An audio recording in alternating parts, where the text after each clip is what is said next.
Vamos empezando, ya es 4:30, vamos iniciando la plática esta. Bienvenidos a todos, es un gusto para nosotros tener tanto interés de ustedes de aprender, de conocer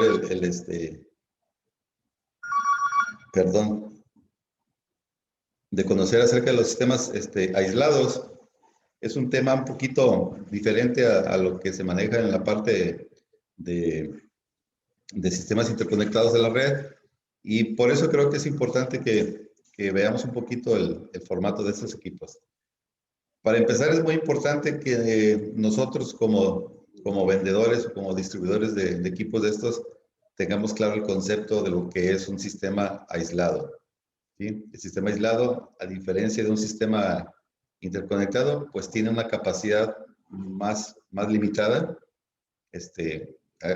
No es como una casa que tiene Comisión Federal de Electricidad, en la que tenemos, no es ilimitada la potencia ahí tampoco, pero tenemos mucha más capacidad de respuesta de potencia, puesto que nuestra casa está conectada a una red de comisión bastante robusta.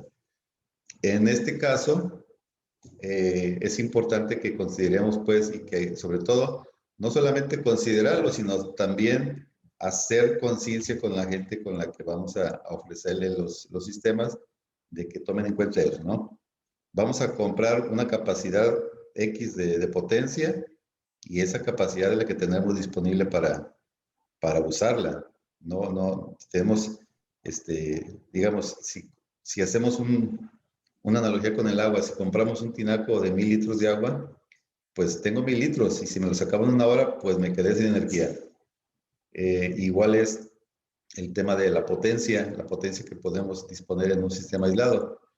Es igual, o sea, yo puedo gastarme la potencia en 1 hora, en 2 horas, en 3 horas, pero también recuerde que hay una limitante ahí que se llama inversor, o que se llama la cantidad de la capacidad de las baterías. Entonces, ese concepto espero que quede muy claro ahorita en esta plática que vamos a tener, y que podamos a su vez transmitirlo a la gente que esté interesada en comprar sistemas de este tipo, para que todos estemos de acuerdo, pues, en lo que, tanto nosotros en lo que ofrecemos al cliente, como el cliente en lo que está comprando. Bien, vamos a empezar con una presentación que tengo por aquí.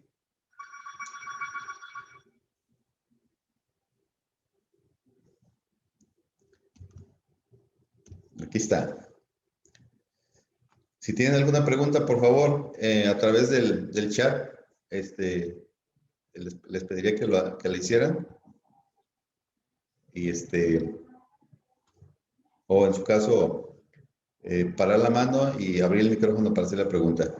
Esperemos que todas sus dudas queden resueltas. Cálculo de sistemas aislados, fotovoltaicos aislados a la red, es el título del tema vamos a ver aquí.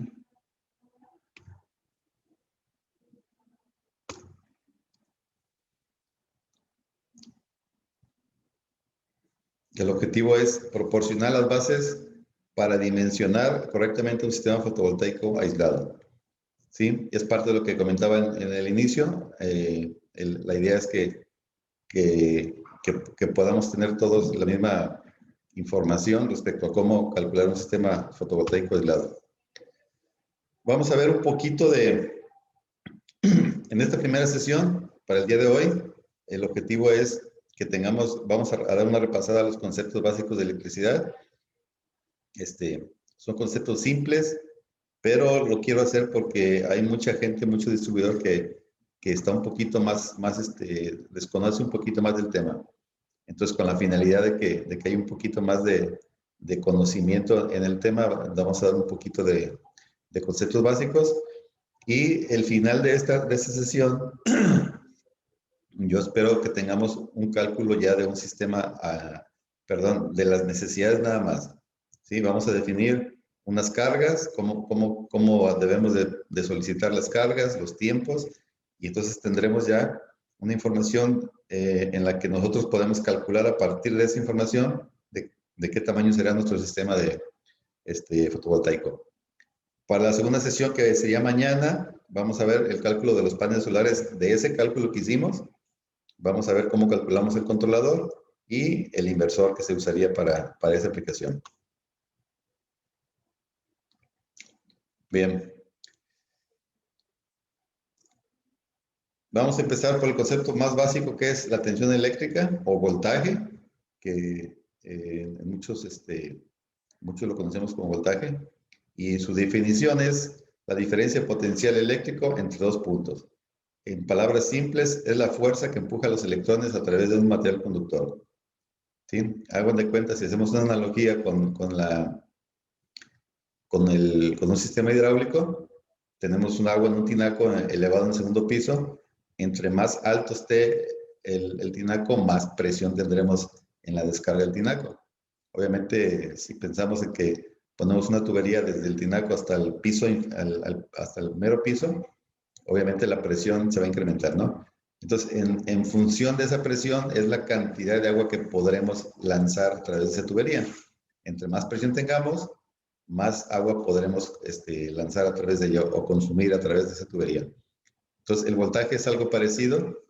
El voltaje se comporta igual, es una especie de presión que empuja a los electrones para que circulen a través de los cables. Entre más voltaje tenga, ocupo menos flujo para los electrones y por consiguiente me permite optimizar también los cables que yo estoy usando en la aplicación que yo tenga. La corriente, por su lado, es la cantidad de electrones por unidad de tiempo que circulan a través de un material conductor y es ocasionado por un diferencial de tensión, que es lo que había comentado un poquito antes, ¿no? Si no hay diferencial de tensión, no hay circulación de corriente. Es como perdón, sus unidades son los amperes. Aquí hay un pequeño ejemplo hidráulico en el que tenemos un tinaco con una altura H, que sería equivalente al voltaje. El ancho del tubo sería el conductor eléctrico que usamos para usar la energía eléctrica. Su diámetro sería el equivalente a una resistencia y el flujo de agua que pase a través de él sería el equivalente a la corriente. Entonces, si yo tengo un sistema aislado con un tanque de 1000 litros y pongo un tubo demasiado grueso y con un flujo demasiado alto, pues obviamente me lo voy a acabar muy rápido. Eso sería equivalente a tener una cantidad de baterías X y tener consumos muy grandes en el sistema, lo cual me ocasionaría que en muy poco tiempo me acabaría yo la reserva de energía que tengo en esas baterías. ¿Sale? Conceptos bastante simples.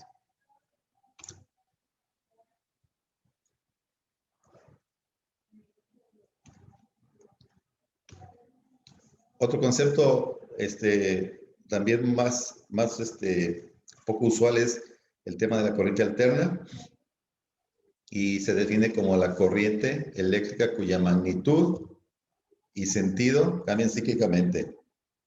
La corriente alterna es la corriente que normalmente usamos en nuestras casas, es la que se usa desde las plantas de energía de generación de la Comisión Federal, generan corriente alterna. Todas las torres que se ven por ahí en las carreteras, sobre todo en las carreteras, las torres gigantescas que se ven por ahí, pues son líneas de distribución de corriente alterna que van desde las plantas de energía a las diferentes ciudades del país para alimentar todas las ciudades, pueblos y todo lo que está por ahí en medio, ¿no? Entonces, ese es un término común que normalmente estamos acostumbrados a usar. Corriente alterna, en la casa tenemos 120 volts o 220 volts de corriente alterna. Y con esa energía, pues alimentamos nuestros equipos, televisiones, microondas, bomba de agua, aire acondicionado, todo lo que normalmente usamos. A diferencia de la corriente directa, que es una corriente que es muy poco usual en la vida diaria, ¿sí? Todos los equipos electrónicos trabajan con corriente directa. Es decir, una televisión tiene una clavija que la conectamos a la corriente alterna, pero internamente Internamente, este equipo convierte la corriente alterna en corriente directa para alimentar a toda su circuitería y que funcione la televisión, ¿sí? Así hay muchos equipos que trabajan de esa forma. Entonces, ¿en dónde es lo más usual que usamos la corriente directa? En las baterías, ¿sí? Nuestro teléfono tiene un cargador que lo conectamos a la línea de corriente alterna de 120 y metemos un conector USB normalmente, lo que se usa ahora, que el cual ya trae el voltaje adecuado para la batería de mi teléfono. Esta corriente, ese voltaje ya es corriente directa. ¿Qué diferencia tiene con la corriente alterna? Que esta no tiene más que una polaridad y no está invirtiéndose como la alterna. La alterna, aquí tenemos un ejemplo de una imagen en la que vemos aquí la corriente alterna está variando en el tiempo, cambia su polaridad de positivo a negativo, de nuevo positivo y negativo, y esta oscilación aquí para nosotros en México es de 60 Hz. ¿Qué significa? Pues que 60 veces por segundo invierte la polaridad de la corriente esta, ¿sí? Y la corriente directa, pues no, esta tiene una magnitud positiva y siempre va a ser positiva. Su magnitud puede cambiar, puede ir bajando en el caso de las baterías cuando se van descargando, que no permanece constante siempre, sino que empieza a bajar, pero siempre tiene una magnitud positiva. Esta no está cambiando de polaridad. Por lo mismo, la corriente directa, pues es un poquito más agresiva, digamos, en cuanto a daños a las personas cuando existen descargas eléctricas, que para el caso de lo que estamos hablando ahorita de los generadores aislados, pues no hay mucho problema porque no trabajamos en voltajes demasiado altos, ¿no?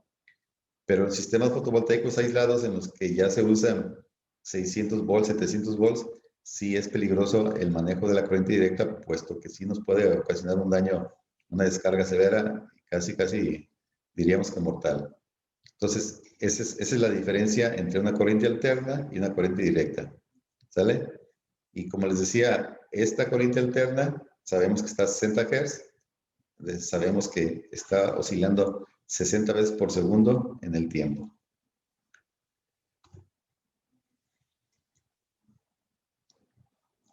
¿Qué es una resistencia eléctrica? Este es otro elemento que se usa mucho en la parte electrónica y en cualquier parte donde hay electricidad juega un papel muy importante para su eficiencia. La resistencia eléctrica, como definición, es la oposición que presenta un material al flujo de electrones. Su valor depende del tipo de material, el área que tenga y la longitud también. La unidad de medición son los ohms. Entonces, hay diferentes materiales. Vamos a hablar, por ejemplo, de un material plástico en el que su resistencia es muy alta y por consiguiente, pues no conduce electricidad, puesto que su resistencia es demasiado alta. Podemos hablar de agua destilada, en la que en ella solamente tengamos H2O, agua pura, y esta tampoco es conductora en esa condición. No, los electrones no circulan a través del agua pura. Sin embargo, el agua que normalmente usamos, que no es agua pura, agua que tiene cero de componentes, esa agua sí es conductora. Entre más alta conductividad tenga un agua, es más alta su capacidad de conducir energía eléctrica. Prueba de ello es el uso de la electrólisis, en la que podemos chapear un metal con otro, sumergiéndolo en un componente con agua y un reactivo, y hacemos pasar electrones de una placa a otra placa, como es el caso de las baterías de plomo ácido, ¿verdad? Que trabajan más o menos de esa manera. Entonces, la resistencia eléctrica para efectos de optimización de energía eléctrica, pues obviamente se buscaría que la reduzcamos al mínimo para evitar tener pérdidas. Cada material tiene su conductividad. Conductividad, a diferencia de lo contrario de resistencia, es la capacidad que tiene de conducir energía eléctrica, Entonces, hay muchos materiales que son muy conductivos. Unos son más caros que otros, y entre el material más usual es el cobre. que no es exactamente el mayor conductivo, pero en la relación conductividad y precio, pues es el más usual ahorita, ¿no? Los dos materiales más usuales, obviamente, son el cobre y el aluminio, que aunque el aluminio es menos conductivo que el cobre, pero por su precio, pues de alguna manera también se usa en el mercado. Siempre, o sea, no es equivalente un cable 14 de aluminio a un cable calibre 14 de cobre. Son capacidades diferentes. Cuando usen un cable de aluminio, tienen que buscar su correspondiente capacidad de conducción de energía para que no les quede corto el calibre. Bien, la resistencia es eso, y la resistividad viene a ser la resistencia específica de un material. Su valor describe la capacidad de una sustancia para oponerse al flujo de carga eléctrica a través de ella. Y igual que la resistencia, puesto que ambas van de la mano, varía de acuerdo al tipo de material y a los cambios de temperatura que se den. La unidad de medición son los ohm metro. Habíamos visto que la resistencia se mide en ohms y la resistividad se mide en ohms metro. O sea, es obvio que entre más longitud tenga un cable, vamos a tener más ohms metro y vamos a ir incrementando la resistividad. Que esa es algo que se opone a nuestra energía eléctrica y que nos hace tener pérdidas. La potencia eléctrica es la cantidad de energía eléctrica que es entregada o absorbida por un elemento en un determinado tiempo. La unidad de medición son los watts. Este término es muy importante que lo tengamos muy claro. Aquí puse una pequeña gráfica en la que del lado izquierdo tenemos watts, de 0 hasta 1200. Aquí tenemos horas, 0, 1, 2, 3, 4, 5. Entonces, este es un sistema en el que en la hora 0 inicia a consumir energía eléctrica y se va hasta 1000 watts.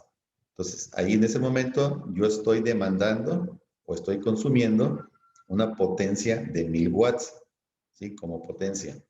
En el caso de un sistema eléctrico aislado, para dar esa potencia eléctrica de 1000 watts, yo requiero un inversor mayor de 1000 watts para que me soporte esa potencia, y a su vez requiero un banco de baterías que me entregue más de 1000 watts también, para que nuestro sistema pueda ser capaz de mantener esta potencia en ese nivel. Entonces, la cantidad de energía instantánea o en su valor más alto que yo tengo se llama potencia. Si yo mantengo una hora, esa potencia en consumo, entonces ya seríamos un consumo de potencia. Y estaríamos hablando ahora de watts hora. Aquí tendríamos en la primera hora, tendríamos 1000 watts hora, en la segunda 2000 watts hora y así sucesivamente. Entonces, la única diferencia de la potencia con el consumo en watts hora uno es magnitud y el otro es la magnitud por el tiempo.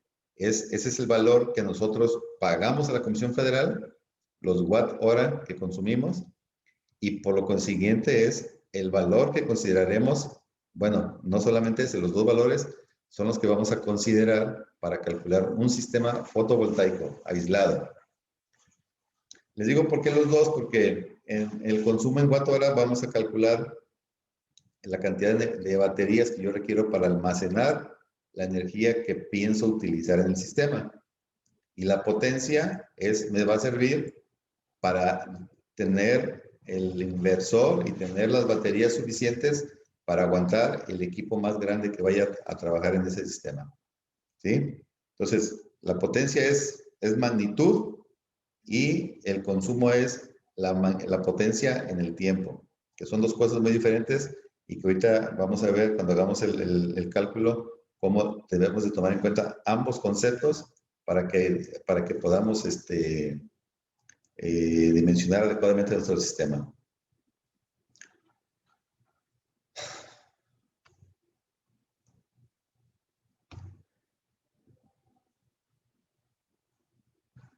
Bien, fórmulas básicas que se utilizan para esos sistemas. En corriente directa tenemos la potencia, que es watts, es igual a la multiplicación del voltaje en corriente directa por la corriente que estoy consumiendo en ese momento. Ese sería lo que me daría la potencia en watts. La potencia para corriente alterna en una fase vendría a ser lo mismo, el voltaje por la corriente que esté demandando por el factor de potencia que tenga yo en ese momento. ¿Sí? El factor de potencia, entre más bajo esté, el factor de potencia ideal es 1, que significa que mi corriente y mi voltaje van exactamente en fase los dos, sean igualitos, van montados en la misma forma de onda. Si entre yo más baje el factor de potencia, voy a ser menos eficiente el sistema, va a tener más pérdida.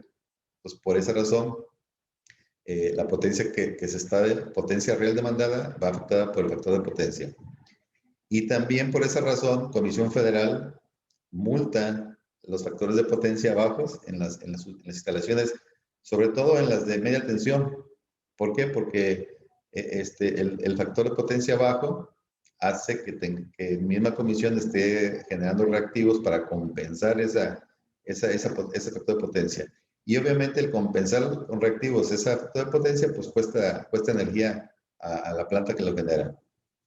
En el caso de la línea trifásica, que no es el caso ahorita para lo que vamos a ver, la potencia viene definida al voltaje por la corriente, igual por el factor de potencia, y la raíz de 3. Este es para las 3 fases. La raíz de 3 se origina, de una fórmula matemática debido a que las 3 fases se van enlazando entre sí en el momento que se van generando, y de ahí sale de ese cálculo la raíz de 3. Otro término importante y que lo vamos a utilizar ahorita se llama la ley de Ohm, la cual dice que el voltaje es igual a la resistencia por la corriente.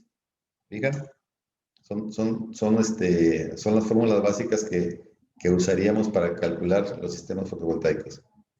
En lo que la B es el voltaje, la I es la corriente, FP factor de potencia y W es potencia real.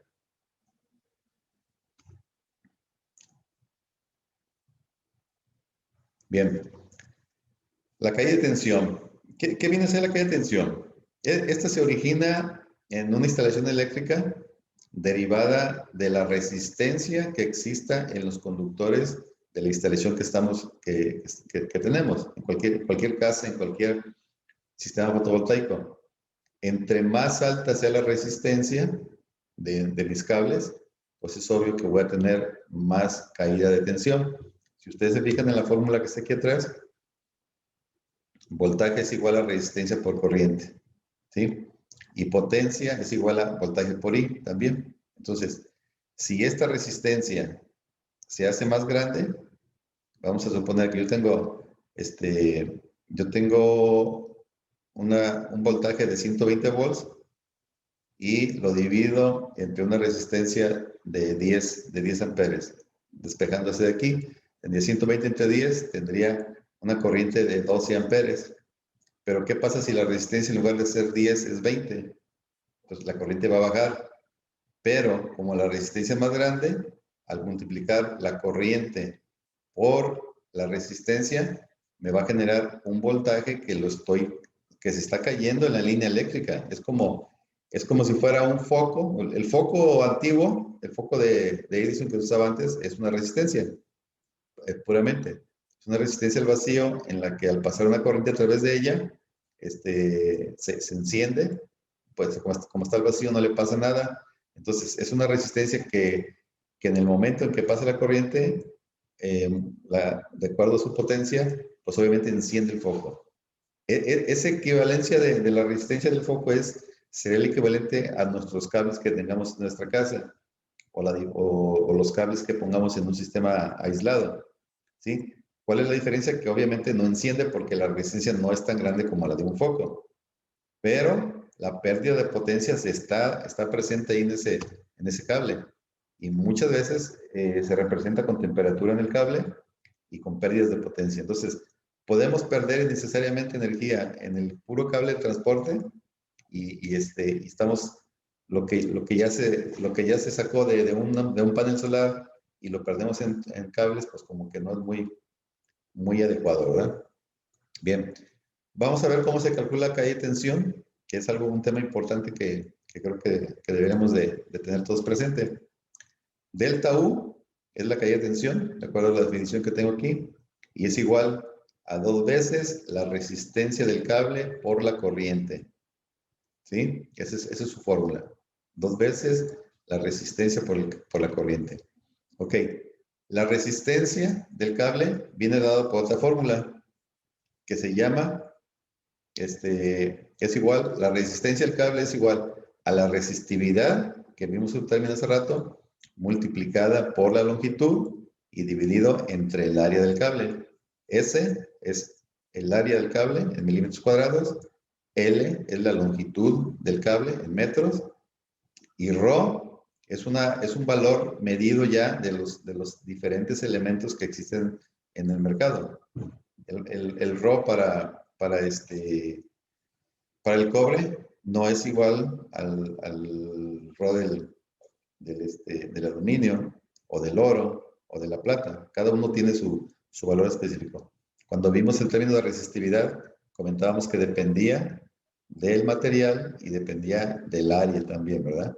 Y de la longitud. Entonces, este dato de ρ lo vamos a tener por tablas. En cualquier lugar de internet que ustedes busquen la resistividad del material fulano, van a encontrar ese valor. Y sus unidades están en ohms por milímetro cuadrado y por metro. ¿Sí? Entonces, esos son los datos de la fórmula de resistividad. Vamos a hacer un pequeño ejemplo. Aquí está. Miren, la fórmula que habíamos mencionado anteriormente dice que la caída de tensión es igual a 2 veces la resistencia por la corriente. Y esto, la resistencia, aquí está su fórmula, que es igual a ρ por la longitud por el área. Aquí están definidas las variables, R resistencia, I amperes, L longitud, S área del conductor en milímetros cuadrados, y ρ, que es la resistividad del material. Para este caso, consultando el valor de resistividad del cobre, que está aquí, es igual a 0.0172 ohms por milímetro cuadrado por metro de cable. Ese es su valor. Es un valor, pues, derivado de del mismo cobre. Bien, entonces, para hacer el cálculo de aquí, vamos a sustituir los valores para calcular primero la resistencia. ¿Sí? Aquí tengo un ejemplo yo, en este cuadrito aquí, en el que estoy poniendo un área del conductor de 8.3 milímetros, que es equivalente al cable AWG número 8. Vamos a poner aquí, en lugar de 1 metro, vamos a poner 10 metros de cable. La resistividad del material, ya la mencionamos, la del cobre, que es 0.172, ¿sí? Entonces, aplicando estos dos valores en esta fórmula, el ρ por la longitud por el área, resulta que la resistencia de 10 metros de cable de cobre del número 8 me va a dar 0.02072 ohms por todo el tramo. Entonces, esa resistencia yo la voy a usar aquí, junto con la corriente, para medir cuál es la caída de tensión que yo tendría en un sistema. Bien, aquí tengo otro cuadrito en el que estoy poniendo 1000 watts de potencia con 3 voltajes diferentes. Tengo 12 volts, tengo 24 volts y tengo 48 volts. ¿Sí? Si yo divido la potencia entre el voltaje, resulta que para que se cumpla esta ecuación, yo ocuparía 83 amperes en 12 volts para que se cumpla esa potencia. En 24 volts serían 41 amperes y en 48 volts serían 20.8 amperes. ¿Sí? Entonces, yo aquí tengo todos mis datos. Ahora voy a aplicar la fórmula que estoy diciendo aquí. 2 veces la resistencia, que es 2 veces por este valor, multiplicado por la corriente. Entonces, si yo aplico esa fórmula aquí, en este cuadrito, aquí tengo 2 veces G10, que es este valor de aquí, multiplicado por la corriente. Me dice que en 12 volts yo tendría una caída de 3.45 volts. En 24 volts tendría una caída de 1.73 volts. Y en 48 volts yo tendría una caída de 0.86 volts. ¿Sí? ¿Se fijan cómo el incrementar el voltaje nos facilita mucho más el manejo de la corriente eléctrica y nos reduce las pérdidas? Si nosotros sacamos el porcentaje de voltaje de la caída con respecto a la fuente original, que en este caso es 12, resulta que aquí tengo un 28.78% de caída de tensión.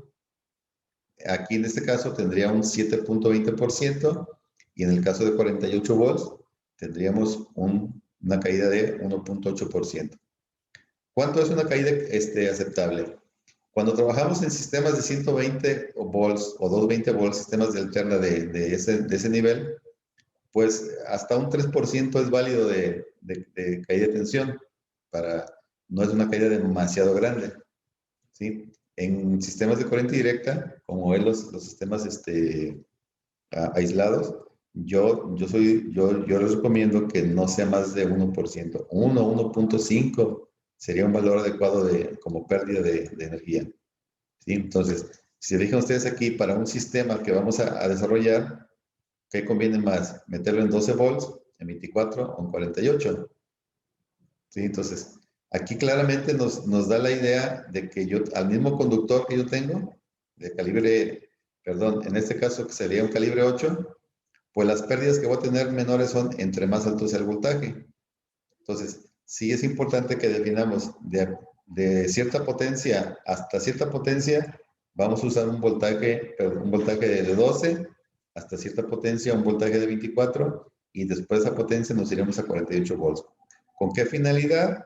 La finalidad es evitar pérdidas simplemente. ¿Qué pasaría si yo tuviera que usar a 12 volts un sistema de 1000 watts como este, por ejemplo? Fíjense, vamos a hacer lo mismo, nada más voy a cambiar el calibre del conductor. En lugar de 8.3 milímetros cuadrados, que es el cable número 8, le voy a meter un calibre 4, que sería 21.1 milímetros. 21.1. ¿Vale? Fíjense lo que pasó. ¿En cuánto estaba la caída de tensión esta? En 7. Perdón, déjame verlo otra vez aquí. Teníamos un 28% de caída de tensión en 12 volts, un 7% y un 8%. Voy a ponerlo aquí por un lado para que no se nos pierda. 28.78, un 7.20 y un 1.8. ¿Sí? Estamos aquí con calibre 8. Vamos a ir a un calibre 4, que serían 21.1 milímetros cuadrados, 21.1. Ok, entonces, en el caso de 12 volts, bajamos la pérdida del 28% al 11. En el de 24 la bajamos de 7.2 a 2.83. Y en el de 48 la bajamos de 1.8 a 0.71. ¿Sí?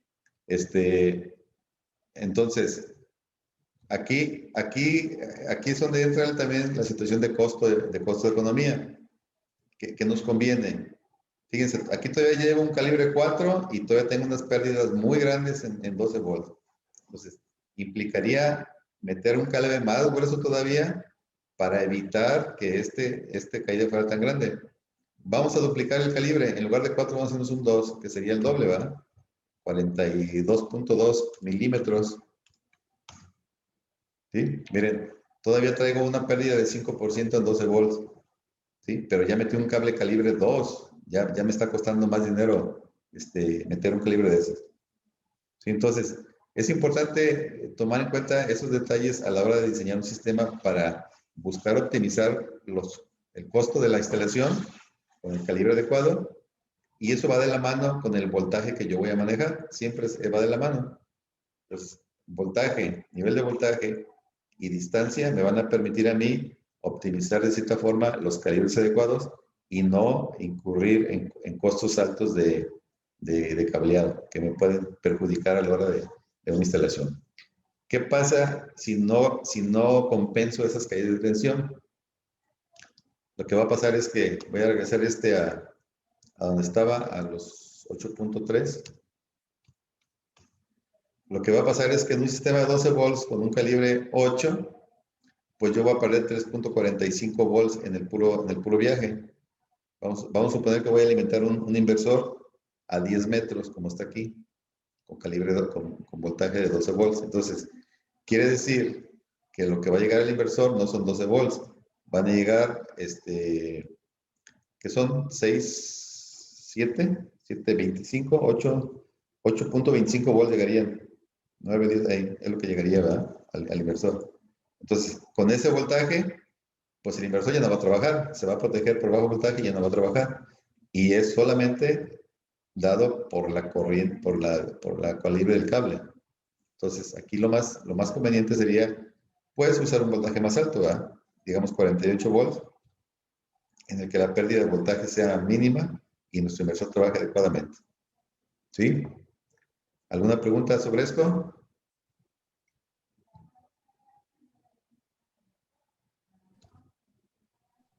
Tengo dudas respecto a esta cantidad, a la de 12 volts.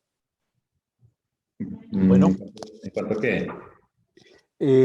habla de 28.78% de caída, Sí, pero son 3.45 volts. es Y que no, si divide, no hay relación directa con el resto de los voltajes. no es que si divides 3.45 entre 12 te da esta caída. Aquí está la fórmula, mira. Ajá. Sería ¿Sí? como el 30% aproximadamente. Ok, Así es. y luego en estos dos, ¿En cuál? es que, a ver,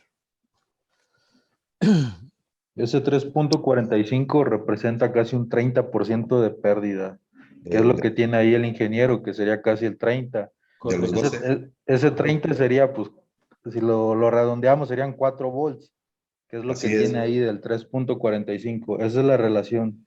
Ok, ok. Es la caída contra el voltaje original que estamos alimentando. Ujú.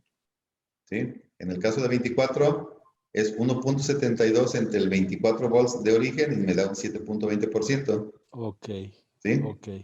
Ujú. Correcto. Entonces, Bien. bueno, entonces, digo, el tema de entrar aquí era nada más ver un poquito esa situación de las caídas para que ustedes las consideren cuando hagan una instalación eléctrica, ¿verdad? Una instalación de sistemas fotovoltaicos. Ya sea aislado o interconectado, el tema es el mismo, ¿verdad? El voltaje que viaja tanto de paneles a inversor, ya sea en un sistema aislado o un sistema interconectado, pues tiene una distancia y como tal hay que considerar en qué voltaje estamos trabajando y qué calibre estamos metiendo para minimizar esas pérdidas. ¿Sí? Entonces, esa era la importancia de poder tocar ese tema. Bien, vamos a ver ahora un poquito el cálculo del sistema aislado, ¿cómo lo vamos a hacer? ¿Sí? Yo tengo aquí una tablita. Déjenme subirle un poquito más. Déjenme poner acá arriba. Ahí está.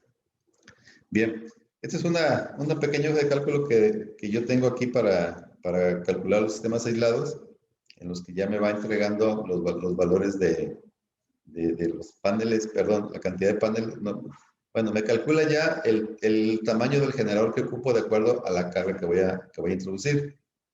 ¿Sí? Entonces, si fijan, yo tengo aquí una columna que es la descripción de los consumos que voy a usar. En este caso son los componentes que voy a necesitar o que quiero conectar a ese sistema aislado.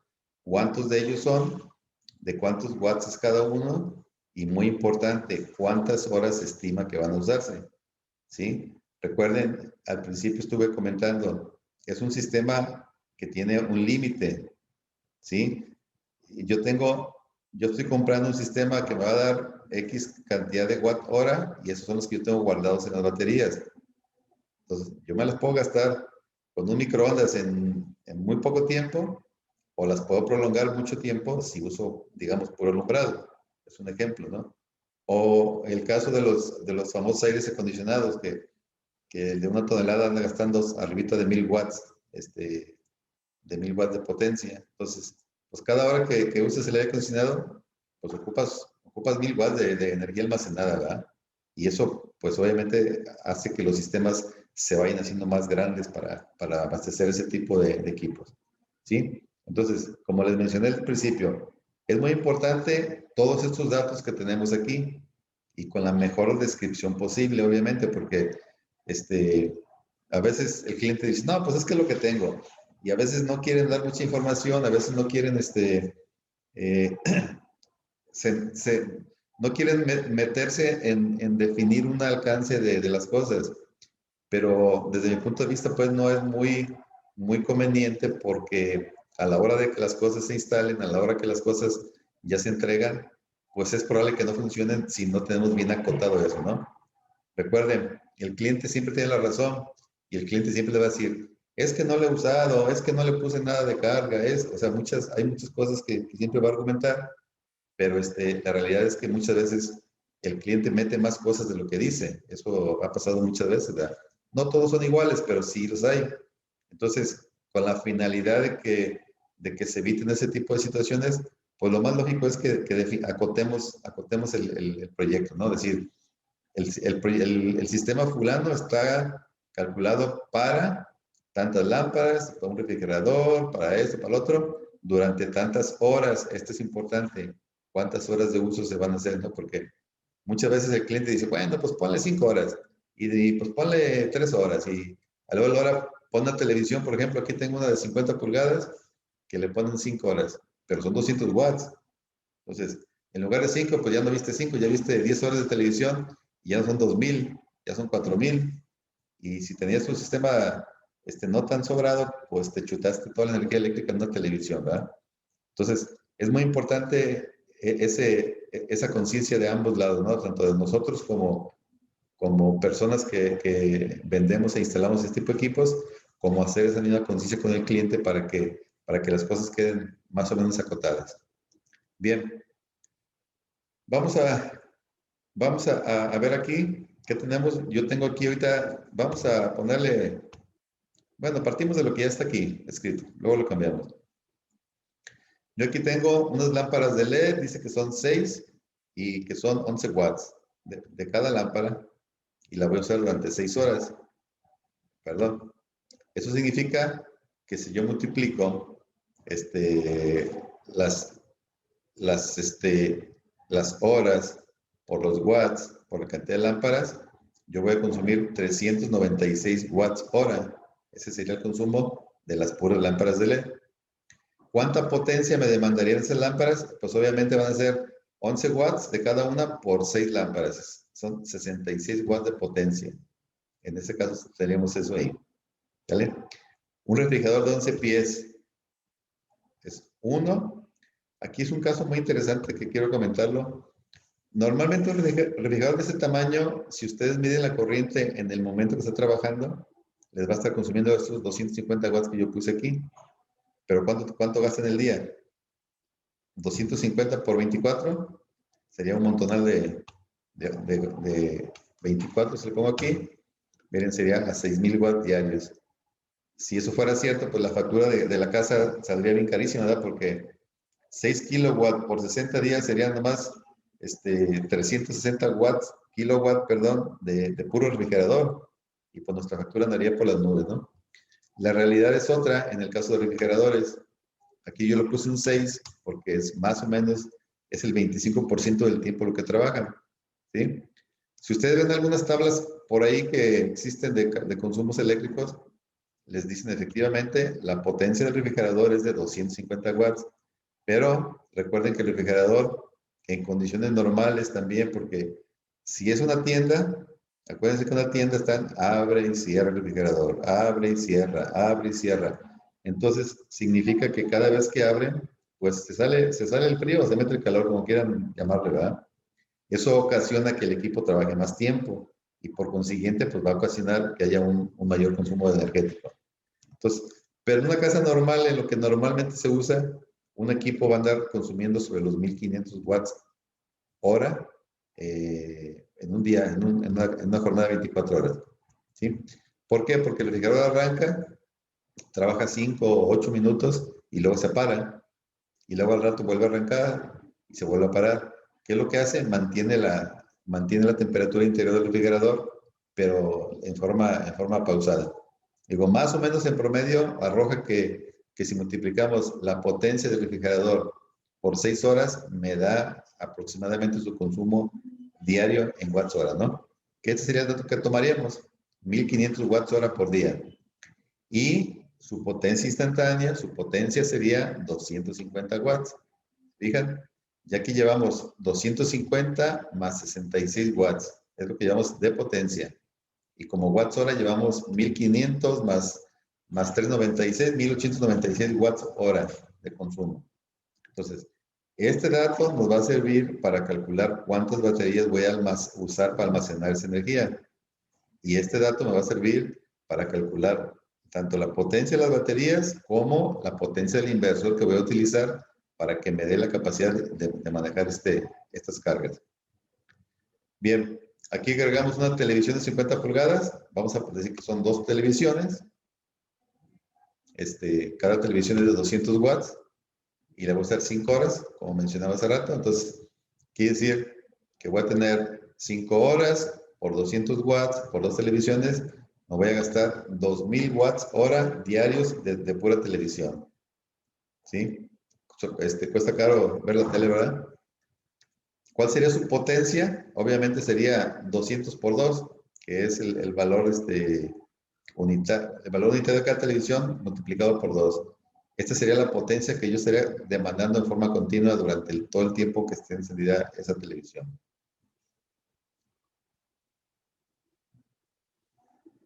A ver, por aquí veo que...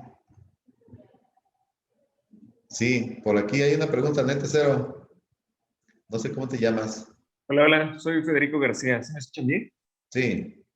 Mi pregunta es en relación con los refrigeradores, sobre todo apelando al caso que hacía mención hace ratito, en caso de estas tienditas en donde normalmente son señores, cuentan con un equipo ya pues viejo, y en realidad han eliminado o perdido los manuales, las fichas técnicas. ¿Es prudente asumir pues que del consumo de watts es estándar en los refrigeradores? ¿O en esos casos cómo se podría? Sí, mira, es una buena pregunta esa. De hecho, yo estoy hablando ahorita de un refrigerador inverter, de los modernos. Si tú vas a una mueblería, por ejemplo, o cualquier lugar donde venden muebles, fíjense por un lado, y un refrigerador trae una etiqueta amarilla, casi todos tienen etiqueta amarilla, y ahí dice, consumo en watts anual, y te ponen ahí una tablita de ahorros que trae ahí. Entonces, si ustedes checan ese dato, van a dar sobre los 380 kilowatt hora anuales, o sea, 1.2, 1.3 kilowatt hora diarios. Es lo que más o menos te dice el fabricante, ¿sí? Estamos hablando de tecnologías nuevas. Si es un refrigerador de esos de tienda que son de los de puertas de cristal, esos andan sobre los 600 watts, andan muy, muy arriba en tecnologías nuevas. Ahí en ese caso, lo que yo recomendaría es medirles un día completo la corriente a un refrigerador de esos, si tienen la duda por el modelo. Hay unos aparatos muy baratos que venden, unos vatorímetros, que nomás tienen la clavija y traen un display por el frente y un contacto. Entonces, ustedes meten el aparato en la clavija, en el contacto meten el refrigerador, lo resetean y lo miden 24 horas. Ahí les va a dar los datos de la potencia mínima, la potencia máxima y los watt hora que estuvo gastando. Y ustedes lo pueden sacar en 24 horas ese dato, ¿no? Yo sugeriría que para ese tipo de casos lo más sensato sería medirlo. Ese aparato es muy barato, lo venden en Steren, lo venden en muchos lados. Y es muy útil para medir precisamente las cargas de los consumos. Entonces, Ok, perfecto. Sí, yo les recomendaría eso, ¿no? Yo me he dado la tarea de andar midiendo un montón de equipos precisamente para tener una idea más clara y a veces, miren, ya nos pasó en Cancún, por ejemplo, se compró un sistema y eran 2 refrigeradores creo que eran de 9 pies o algo así, eran idénticos, nuevecitos los 2, y traía un inversor, era un inversor de 1 kilowatt lo que le estaban metiendo. Bueno, pues uno arrancaba perfectamente bien, un refrigerador, sin problemas. El segundo refrigerador no botaba el inversor en puro arranque, y eran nuevecitos los 2, ¿eh? Entonces, ya una vez que me habló el distribuidor y que estuvimos midiendo la corriente, o sea, observó él en el momento del arranque que la corriente del segundo refrigerador se iba muy alta, o sea, tan alta que alcanzaba a protegerse el inversor de 1000 watts para un refrigerador que no debería, ¿verdad? Porque el pico de corriente no es tan grande. Normalmente llegará a los 600 watts de pico en el arranque. Pero en el caso ese, ¿qué tenía el refrigerador? Pues quién sabe. Era nuevo, les digo, igualito los dos nuevecitos, ¿verdad? Entonces, pues sí va a haber casos en los que les presenten ese tipo de situaciones. Por eso yo pensaría que la mejor opción sería medir los consumos. Entonces, les mencionaba, yo me he dado la tarea de estar midiendo refrigeradores, microondas, esos Nutribullet famosos, el Nutribullet, sí. Fíjense, aparentemente no se ven tan grandes, pero un Nutribullet bien cargado les gasta los 800 watts instantáneos y aparentemente no se nota, ¿verdad? Una licuadora pues anda entre 500 y 800 watts también, ¿sí? ¿Qué es la desventaja o la ventaja de esos equipos? Por ejemplo, como un Nutribullet o una licuadora que va a gastar 800 watts de potencia, que eso ocuparíamos tenerlo respaldado con un inversor y con baterías. Pero en watts horas, ¿cuánto va a gastar? Pues le va a gastar tal vez 10 watts o menos, ¿no? Va a gastar muy poquitos watts hora. Pero sí requerimos que el inversor sea capaz de aguantar la potencia esa que estamos demandando en el momento. Pues a veces los equipos esos nos ocasionan incrementar más la potencia de los inversores, nada más por darle la potencia al equipo ese, ¿verdad? Entonces, sí, digo, repito lo mismo, considero pues que sería conveniente que midieran los voltajes en ese caso, perdón, las potencias demandadas. Y lo más adecuado sería medir 24 horas, ¿verdad? Para que ustedes vieran el consumo diario de este sistema. Ok, perfecto. Sí. ¿Por qué lo recomiendo diario? Porque normalmente hacemos el cálculo por día, puesto que el sol sale un día cada día, ¿verdad? Y nos da la oportunidad cada día de recargar baterías otra vez. Entonces, yo puedo asumir, podemos asumir a lo largo de un mes, pero la realidad es que nosotros debemos de pensar que todos los días las baterías deben estar cargadas en la tarde. A la hora que se oculte el sol, las baterías deben estar al 100%. Entonces, la energía que tengo en el día es la que me va a permitir poder reponer la energía que yo gasté en la noche. ¿Sale? Entonces, por eso es importante que lo veamos por día, cada día. Cuando hay un nublado, tenemos que pensar también en que podría haber días nublados, que es otro tema que tenemos que considerarlo durante el cálculo del sistema, ¿no? Que también la energía, pues obviamente se va a reducir la cantidad de generación que tengamos ahí. Bien, tenemos aquí otras luminarias, una luminaria de 50 watts, aquí en este caso, 5 horas de uso, me daría 250 watts de consumo, ¿sí? Y una potencia nominal de 50 vehemente. Bueno, vamos a trabajar con este ejemplo ahorita. Esto me arroja una suma total de 4,146 watts hora día. Ese sería el consumo del día. Eso es asumiendo que todos los días se prendan todas las lámparas, el refrigerador. Pues es obvio que el refrigerador está trabajando normalmente, ese casi nunca se apaga, ¿verdad? Que tengamos la televisión, las dos televisiones 5 horas prendidas y la luminaria de 50 watts 5 horas prendida. ¿Sí? Eso sería ahí. El hecho de mantener trabajando todo ese equipo al mismo tiempo me va a demandar una potencia de 766 watts como potencia. Entonces, yo tengo que considerar que mi equipo pudiera en un momento dado trabajar todo el equipo junto. Entonces, tengo que tener un sistema preparado para soportar esa potencia instantánea. Aquí hay una diferencia pequeña entre el consumo. La suma me da 4,146 y aquí tengo yo 4,560. Tengo un factor del 10% de pérdidas en el sistema. ¿Dónde hay pérdidas? El inversor tiene una pérdida, que normalmente es entre el 5 y el 10%. Recuerden que todos los puntos de conversión de energía van a tener una pérdida siempre. Si yo convierto gasolina a movimiento mecánico, pues hay una pérdida del como del 60%. Digo, realmente es asombroso, ¿verdad? Que el rendimiento de la gasolina es como del 40% ya neto como energía en un carro. Entonces, en este caso, hay una conversión en el panel de la luz solar a la electricidad, que esa ya está considerada en el rendimiento del panel. Hay otra pérdida pequeña en el regulador de corriente que nos recibe la energía del panel y nos la adapta para conectarla a las baterías, ¿sí? Y la más grande y la más continua que vamos a tener es la del inversor.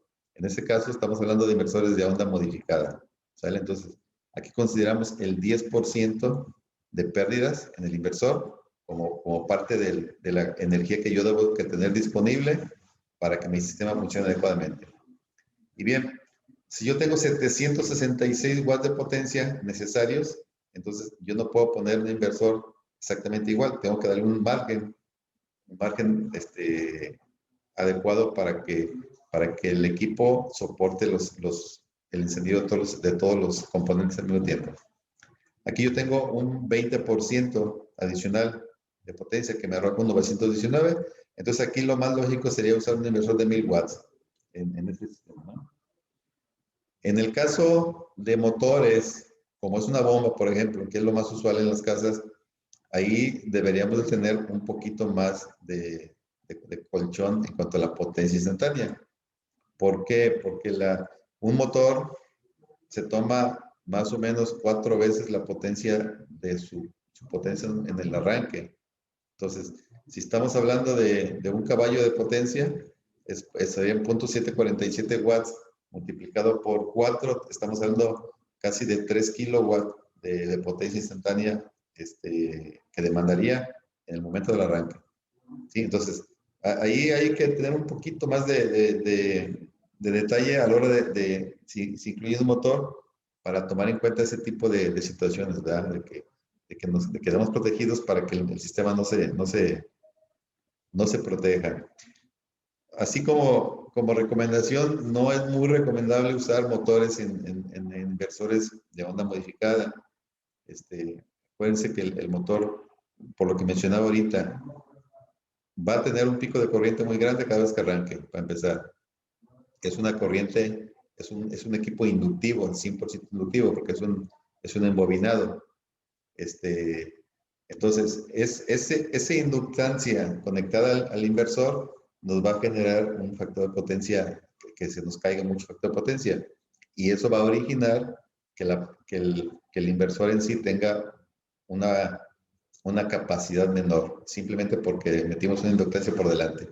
Entonces, los inversores de onda pura, de onda modificada, los calculan con cargas 100% resistivas, ¿sí? Por decir algo. Si yo meto una parrilla eléctrica, una cafetera también, ¿qué otra cosa hay? Sí, hay calentadores de agua con resistencias. Si ustedes meten un inversor de un kilowatt, con equipos de eso, seguramente el inversor les va a aguantar más de 1 kilowatt sin problemas en su operación normal. ¿Por qué? Porque es una carga resistiva. La carga resistiva no genera ningún desfasamiento entre corriente y voltaje, por lo tanto el factor de potencia se mantiene alto y su inversor de onda modificada va a mantenerse trabajando bien. Entre más alta sea la carga inductiva y capacitiva que le carguemos, pues vamos a ir afectando un poquito la potencia que nos va a otorgar el inversor. Entonces, sí es importante considerar pues que el motor es una carga inductiva, y en el caso que queramos meter un motor en un sistema de estos, pues sí hay que sobredimensionar el inversor para que no tengamos problemas de que no arranque, ¿verdad? Esa sería una recomendación. Bien. Entonces decíamos, ya como resumen de esto, tendríamos una potencia requerida de 1919 watts y un consumo de 4560 watts. Ese sería el resumen de esta cantidad de equipos. Se fijan, yo aquí tengo un listado de los generadores que tenemos ahorita nosotros ya como de línea. Tenemos desde un GC500 que me da 120 watts de potencia y 400 watt hora de disponibles, el 925, el 850, hasta el 9900, que este me da 2100 watts de potencia y 6400 watts hora de almacenamiento. Entonces, hice este asunto, lo ligué para que solito me seleccionara cuál es el equipo que se adapta a esta carga, en este caso, ¿sí? Entonces, aquí me dice que por potencia yo podría usar el 3750, este que está aquí, pero por consumo no me lo da, por eso está en blanco. Entonces, ¿en dónde cubro los dos? En el 6600 tengo la potencia suficiente para este equipo, para esta demanda, y tengo los watts hora necesarios para abastecer este consumo también. Entonces, aquí en ese caso yo seleccionaría un 6600, un GC 6600, que me permita abastecer esta energía que estoy diciendo aquí. ¿Sí? ¿Qué pasa si yo metiera, aquí vamos a meter un aire acondicionado de uno de 1 tonelada, que son más o menos 1200 watts. ¿Sí? Y lo voy a trabajar 5 horas. ¿Sí? Fíjense, ya ningún equipo de los que tengo aquí me aguantan todo eso. ¿Por qué? Porque ya excedí. Me fui a 11.160 watt hora diarios y 2.500, 2.400 watts de potencia para todo el equipo, para todo el sistema este. Sí, entonces ya no me queda ningún equipo para eso. Ahí habría que pensar en otra cosa. Lo más conveniente ahí pudiera ser meter el aire acondicionado solo, con un solo sistema, y el resto del equipo en otro. Vamos a hacer el ejercicio aquí. Si yo le pongo 0 a todo, 0 lámparas, 0 0 y 0 dejo el puro aire acondicionado. ¿Se fijan? Aquí más o menos me va a dar aquí, me da la potencia y andamos muy cerquita ya del valor de watts hora, ¿no? En realidad el aire acondicionado me va a gastar como el 0.7%. A ver, aquí tendríamos, aquí seríamos por 0.8, ¿no? Como el 80%. ¿Por qué? ¿Por qué el 80%? Porque cuando está trabajando el aire a plena capacidad, sí va a gastar 1200 watts, ¿sí? Pero acuérdense también que es igual que lo que hablaba del refrigerador. Si tu cuarto o el lugar que estás enfriando, en el inicio te vas a gastando más energía, pero una vez que tu aire está frío, el aire acondicionado empieza a bajar su demanda, empieza a modular y reduce el consumo. Entonces, un valor seguro es el 80% sí, de su capacidad que le puse aquí, que es un valor en watt hora que seguramente sí lo va a poder cumplir un aire acondicionado de ese tipo. Entonces, aquí en este caso, se fijan, nomás dejé el puro aire acondicionado y tengo un consumo de 5280 y una potencia de 1440. Entonces, para este caso usaríamos un GS 9900, ¿sí? Que me daría perfectamente ese uso. Pero nada más me da espacio para el puro aire. Ahí ya no podría meter grandes cosas porque estoy muy cerca del límite de capacidad. ¿Sí? Nosotros recomendamos que las cargas que tengamos en un sistema sean el 70% de la capacidad en watt horas del equipo. ¿Sí? ¿Por qué? Porque la idea es que en la mañana, cuando pase la noche, tengamos un 30% de energía almacenada todavía. ¿Por qué? Nomás por prever un día nublado. Aunque no son muchos días nublados aquí en México normalmente, pero sí podría pasar eso, ¿no? Entonces, esa es la recomendación, que si nosotros tenemos un sistema de 4,000 watts, como este que estoy poniendo aquí, usemos el 70% de eso nada más y dejemos un 30% de reserva. Pero igual ustedes pueden irse del 80 al 90%, ¿verdad? Eso no es limitante, es nada más una sugerencia como para que hubiera respaldo para la mañana. Así como por experiencia, un día nublado completo, como cuando hay ciclones que aquí, por ejemplo, aquí en Colima, que está todo el día nublado, completito el día, no sale el sol para nada, y está nublado todo el día, lo que normalmente entrega el equipo de paneles es como el 30% de su capacidad, lo que normalmente genera. Entonces, usamos nosotros un 30% de generación para esos días cuando estén nublados. Sería un caso crítico, ¿no? Un día nublado, 2 días nublados, pues obviamente se va a poner más complicado. Si es un ciclón de más días, pues 3 días nublados, pues se podría hacer otra cosa, ¿no? Entonces, recomendamos procurar que el equipo en watts hora sea el 70%, el consumo sea el 70% de la capacidad del equipo que estoy seleccionando. ¿Sí? Bueno, ¿alguna pregunta hasta aquí? ¿Ninguna? Creo que no veo ninguna pregunta por acá. En el chat no hay nada tampoco. Muy bien. Son las 5:40. Creo que tenemos tiempo para ver casi todo el día de hoy. Bien. Entonces, nuestros datos, vamos a dejar el puro dato de aire acondicionado ahorita para el cálculo de lo demás. Entonces, nuestros datos finales serían, para nuestro sistema serían un consumo de 5,280 watt horas y una potencia nominal de 1,440 watts. Ese sería lo que yo requeriría.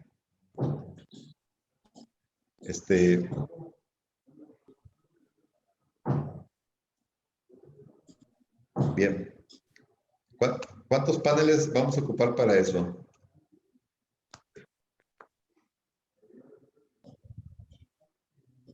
Miren.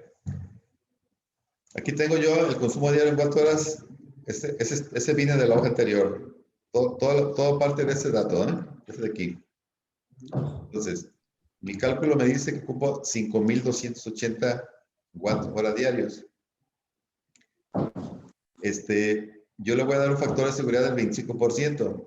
¿Qué quiere decir? Que voy a generar un 25% más de lo que requiero. ¿Sí? Este factor sería para eso. Entonces, yo ocupo 5,280 watts hora diarios, le voy a dar un factor de seguridad de 25% y voy a considerar 5 horas de insolación. Olvidé mencionarles que todos los cuadritos azules son para meter datos, ¿sí? Como acá en esta tabla. Aquí están todos estos datos, son los que yo voy a meter. Donde no hay cuadritos azules, casi en todos hay fórmulas para que se haga el cálculo de los sistemas, ¿no?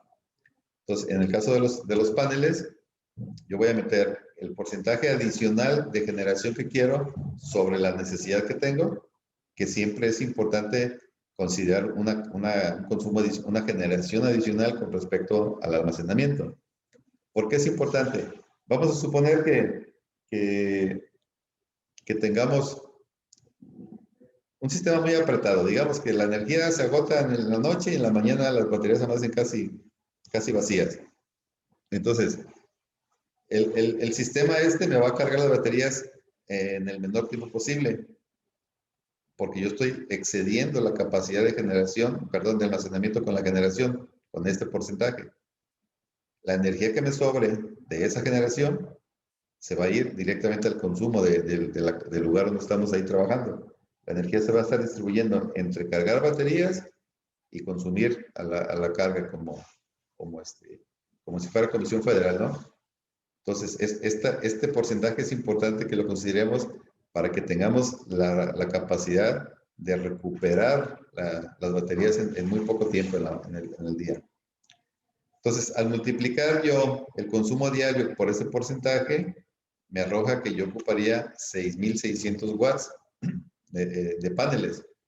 Perdón, 6,600 watt hora de generación con los paneles para poder dar ese número que estoy hablando. Entonces, si yo divido 6,600 entre 5 horas que estoy considerando yo aquí, 5 horas de luz, de insolación, me dice que requiero una potencia de 1,320 watts de paneles. Entonces, yo ocuparía esa cantidad de paneles para abastecer el sistema que estoy pidiendo. Ok, aquí tengo yo la opción de seleccionar el tipo de panel, la potencia.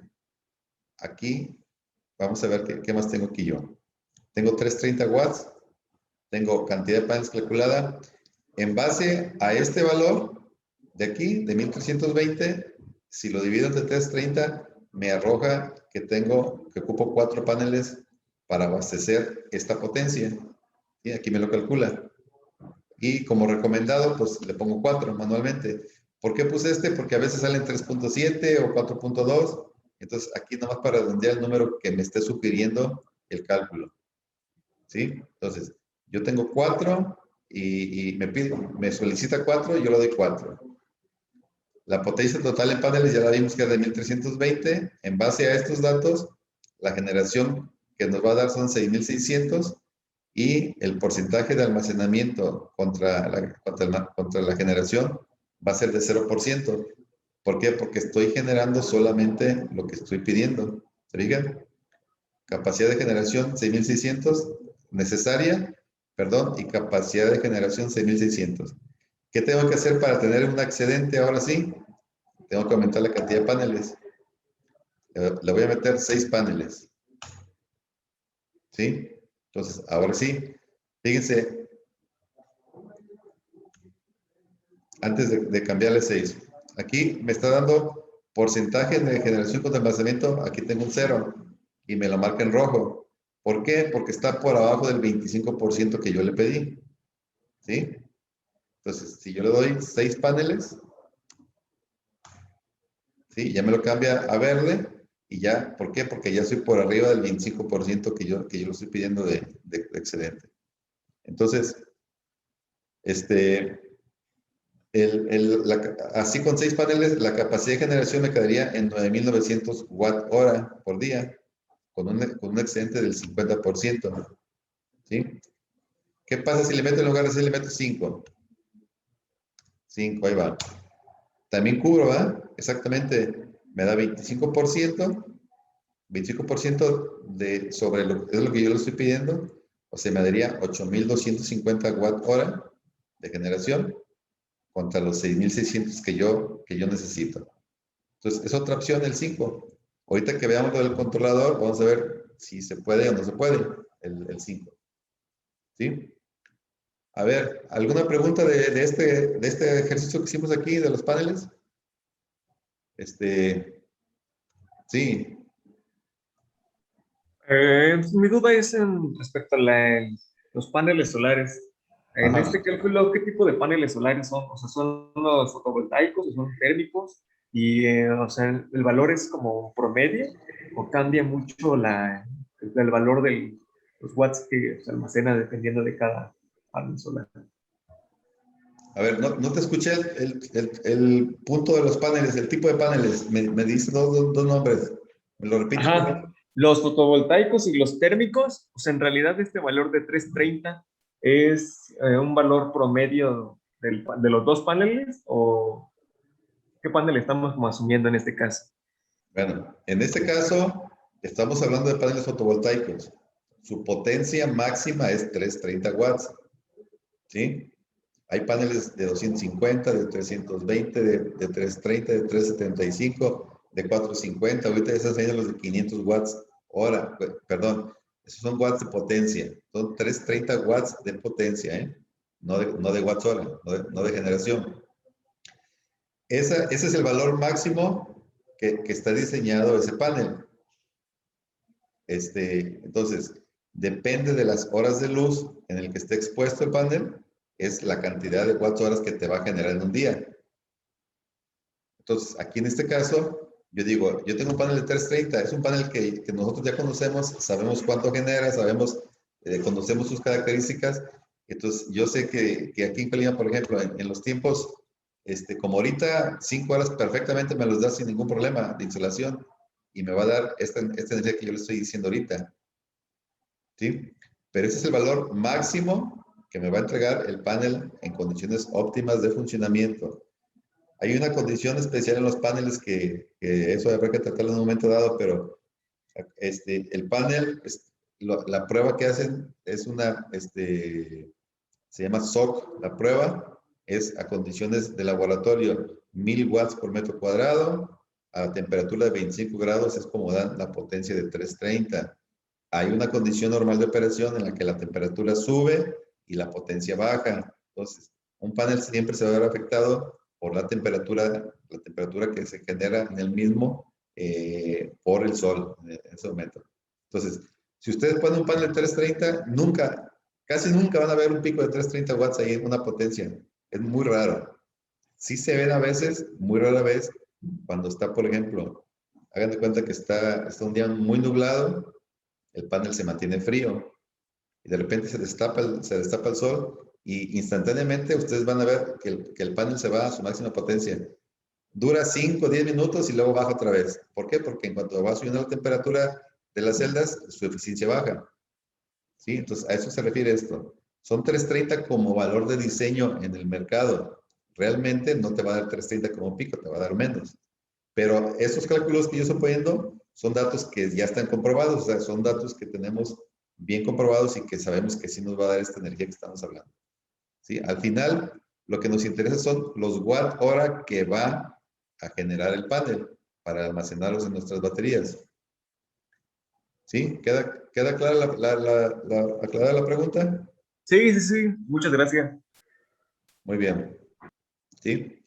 Entonces, de esa forma vamos a encontrar el tipo de panel y la cantidad de paneles que vamos a usar para el caso que vimos atrás, ¿no? Para este cálculo que vimos aquí. ¿Sí? Para esas condiciones. ¿Sí? Yo aquí puedo jugar con más paneles, puedo poner un 375, por ejemplo.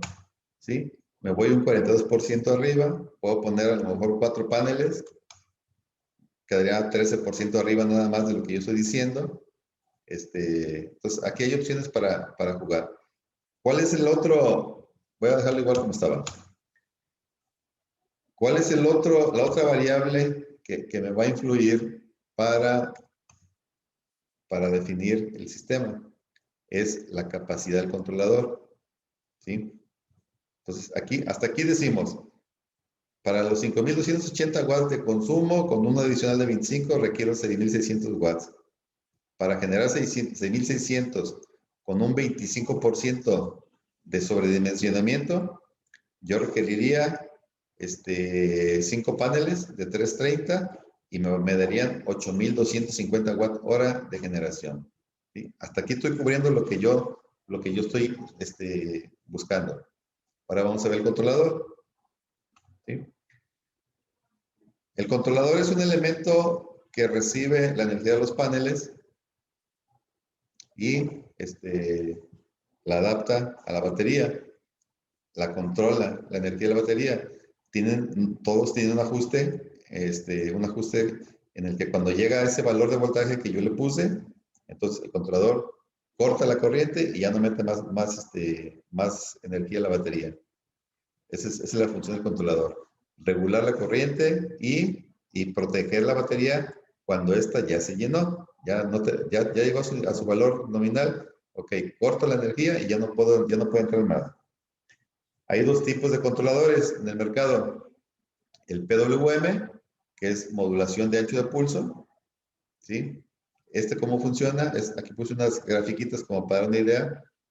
¿Se acuerdan que mencionamos que la corriente directa tenía una sola polaridad? Entonces, la modulación de ancho de pulso la da el controlador. Lo que hace, en su fase inicial, el controlador lo que es un switch, simplemente. Cuando hagan de cuenta que iniciamos el día en la mañana, la batería descargada, en la fase de carga inicial, el panel, con el sol empieza a generar energía. El controlador simplemente es como un switch que se cierra. ¿Qué pasa en ese momento? Aquí, el voltaje del panel se va a igualar al voltaje de la batería. ¿Sí? Igualitos. Y la corriente que sea capaz de generar el panel, pues se la va a meter a la batería en ese momento. ¿En qué momento empieza a modular el controlador? Cuando está cerca del valor que yo le fijé como máximo voltaje de carga. Entonces, cuando se va acercando ese valor, el controlador lo que empieza a hacer es esto. Se mantiene en encendido y se apaga un tiempo. Encendido y se apaga. Encendido y se apaga. Entonces, empieza a modular por ancho de pulso. ¿Qué obtienes ahí? Un voltaje promedio más bajo. Con ese cortar el voltaje así instantáneamente. Entonces, a medida que está más cerca el voltaje de la batería al voltaje que le pusimos como set point aquí al controlador, pues lo va a hacer más largo, ¿verdad? Va a durar más tiempo, menos tiempo encendido y más tiempo apagado. Aquí en este caso están igual. 50% encendido, 50% apagado, 50 encendido, 50 apagado. El voltaje promedio va a bajar más de lo que esté. Hagan de cuenta que está dándole el último pilón a la batería para acabar de cargarla nada más ya. ¿Sí? Conforme llegue más, va a ser lo contrario. Poco tiempo encendido, más tiempo apagado. Poco tiempo encendido hasta que de plano ya se llene bien y ya corta. Abre el switch este. ¿Sí? Inconvenientes de este controlador, ¿cuál es? Que yo no puedo meter un panel de mucho voltaje aquí con un controlador porque la batería la puedo dañar. Por ejemplo, una batería de 12 volts. ¿Cuánto es un voltaje adecuado para recargarla? Pues un voltaje adecuado es 16 a 20 volts máximo para que nuestra batería no sufra por voltajes altos. Si yo quisiera meterle un voltaje de un panel de 330 que me va a dar sobre 35, 38 volts, entonces lo que estoy corriendo un riesgo ahí es de dañar las baterías. ¿Por qué? Porque en este momento que el switch cierre, lo que va a pasar es que el voltaje del panel se va a igualar al de la batería. Entonces voy a ponerle un sobrevoltaje a las baterías y por consiguiente es muy probable que les dañe muy rápidamente. Entonces, aquí normalmente lo que se recomienda en un controlador de ese tipo es que el voltaje del panel y el voltaje de la batería sean muy parecidos. Digo, no tan parecidos para que no se carguen, ¿no? O sea, digamos, si tenemos 12 volts, tenemos que ir entre 16 y 20 volts máximo para que la batería también no sufra sobrevoltaje. Esa es la recomendación. Por aquí tengo una pregunta en el chat. ¿La batería se descarga el 20%? Ah, ok. Ahorita vamos a hablar de baterías. Si quieres, ahorita respondo a esa pregunta. Entonces, un controlador PWM funcionaría de esa manera. ¿Qué pasa en el otro tipo de generadores? El que se llama MPPT, es de modulación de ancho, de máxima potencia se llama, modulación de máxima potencia, ¿sí? ¿Qué viene a ser ese controlador? Pues básicamente es un convertidor de corriente directa a corriente directa que recibe un voltaje de los paneles, ¿sí? Y me entrega un voltaje diferente, igual a ¿cuál? Al de la batería. Esa es su gracia de este controlador, que no tengo yo necesidad de igualar los voltajes, sino que yo puedo meter un voltaje muy alto aquí, en la entrada, y aquí tengo el voltaje de la batería. Eso me significa que la potencia, voy a poner aquí un dato que no estaba puesto, la potencia de entrada y la potencia de salida. Serían estos, ¿sí? Y aquí lo que hace este equipo es que la potencia de entrada es igual a la potencia de salida. Esa es la ventaja de este equipo. ¿Cómo lo hace? Yo puedo hacer aquí, yo puedo meterle 100 volts de entrada al equipo. Y tengo una batería de 12 volts. ¿Qué es lo que va a pasar ahí? Si yo tengo 100 volts aquí, vamos a hablar de una potencia X de paneles para que sea más claro. Aquí hablamos, en este caso que traíamos 1650 watts de paneles. ¿Sí? Eso fue lo que nos arrojó el cálculo. Ok. Yo voy a poner aquí 1650 watts de paneles. Dejan ponerlos aquí. 1650 watts. Estos son los watts del panel. ¿Sale? Y tengo aquí, voy a hacer un arreglo en serie. Voy a meter dos paneles en serie para sumar 80 volts más o menos. Así a grosso modo. Estaremos sobre 80 volts. Estos serían watts. Estos serían volts. ¿Sale? Ok. Entonces, la corriente que voy a tener aquí, ¿de cuánto sería? El amperaje va a ser igual a 1650 entre 80, ¿verdad? Entre 80 volts. 20.62 amperes. Es lo máximo que voy a tener yo aquí. ¿Sí? Esta condición que estoy mencionando es la máxima potencia que me podrían entregar los paneles digamos, a la hora del mediodía, entre las 12 y las 3 de la tarde, más o menos, que es cuando dan la mayor potencia. Entonces, estos son los valores que van a entrar al controlador. Pero ya que tengo un voltaje, una batería de 12 volts, ¿qué va a pasar aquí? ¿Cuál sería la potencia que voy a recibir de este lado? Voy a recibir los mismos 1650 watts. ¿Sí? Ahora, ¿con qué voltaje? Con 12 volts. ¿Y cuál sería la corriente aquí entonces? Tendríamos una corriente de 1650 entre 12. Aquí tendríamos 137 amperes de salida. ¿Sí? Entonces, la potencia que me entregue el panel, me la va a entregar del otro lado, pero con el voltaje de trabajo del equipo que yo estoy cargando. Aquí resulta un valor muy ilógico, pues, que yo tenga 137 amperes para cargar baterías porque es una corriente demasiado grande.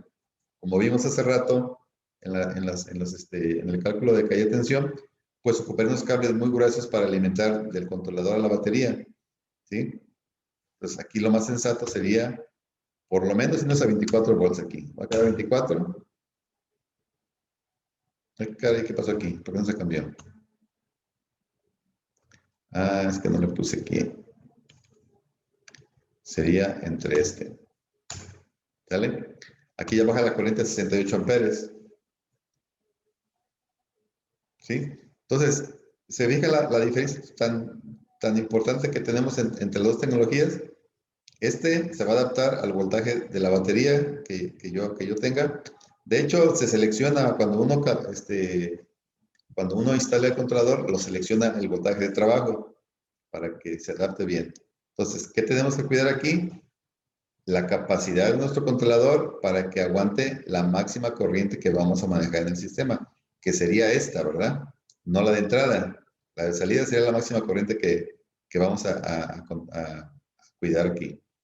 En este caso, si queremos bajar la corriente, lo que tenemos que hacer es usar un sistema de 48 volts.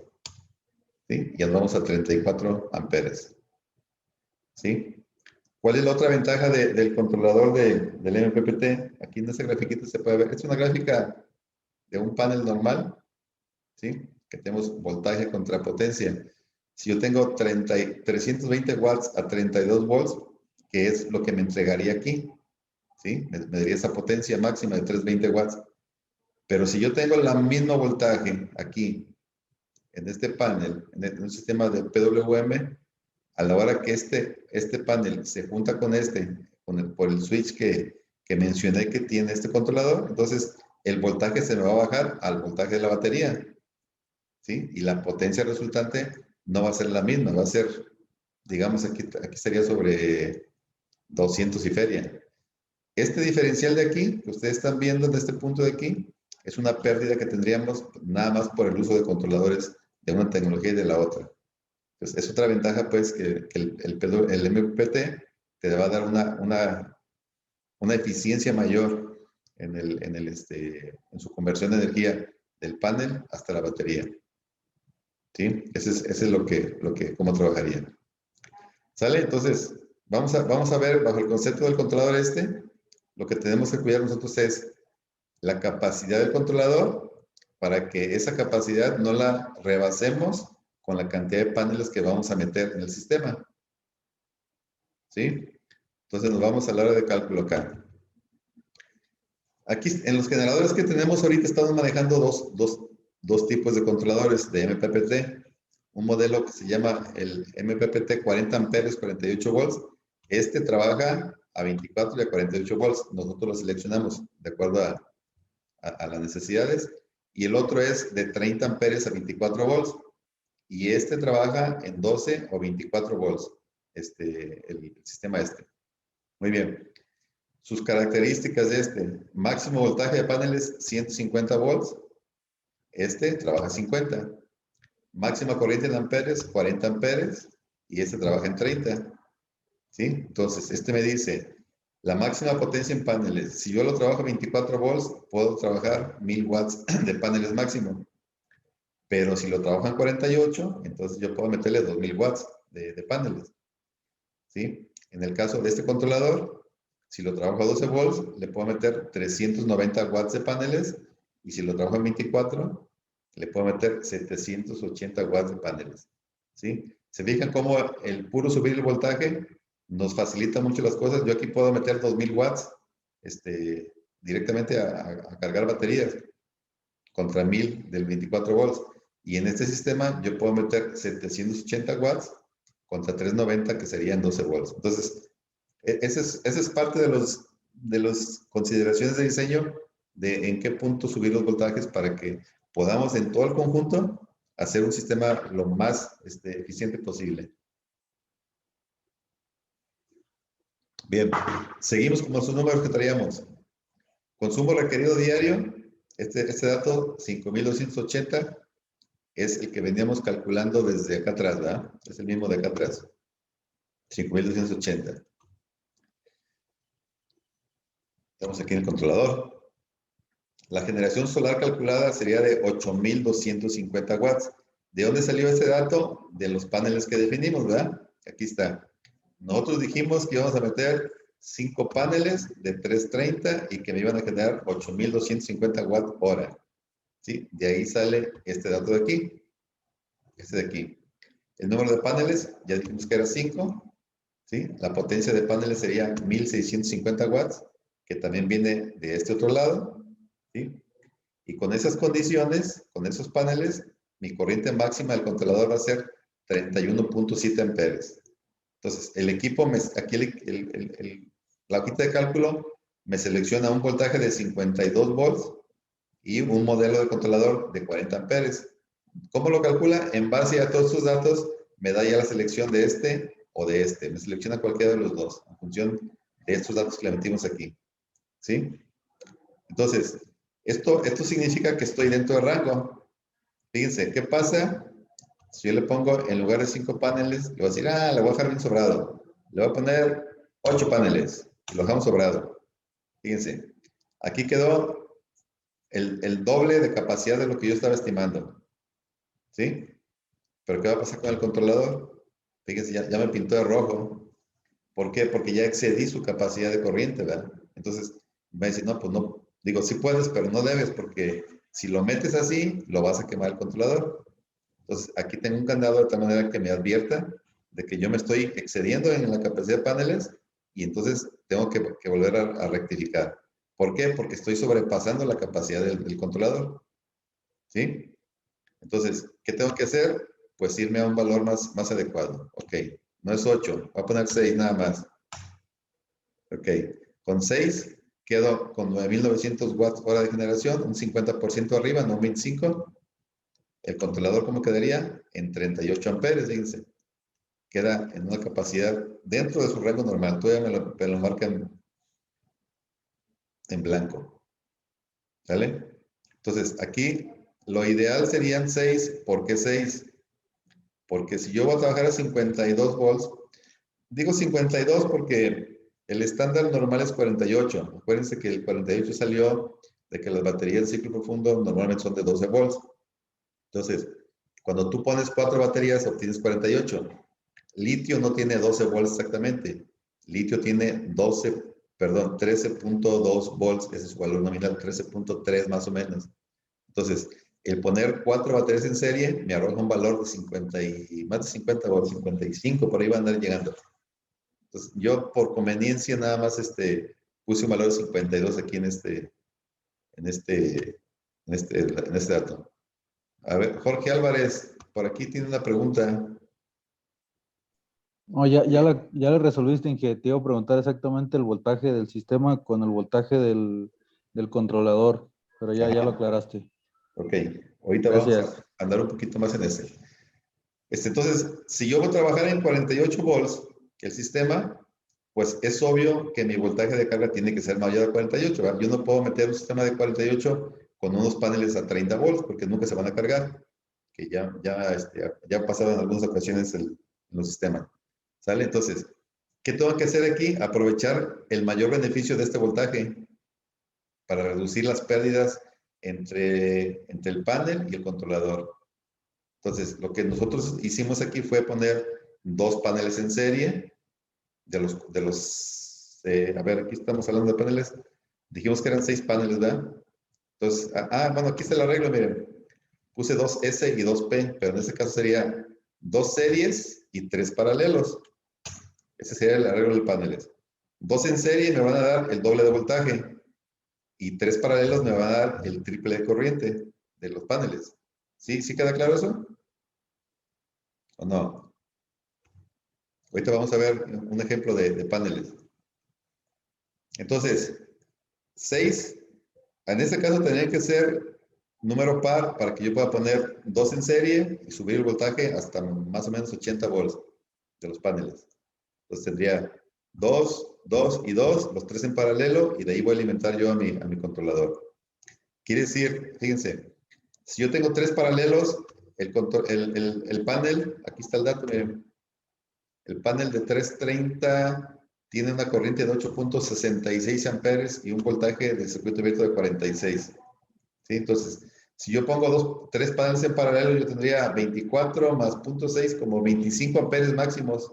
Es lo que tendría yo en la entrada del controlador. ¿Sí?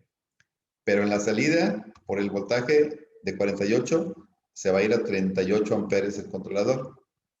¿Sí? Entonces, ojo con eso.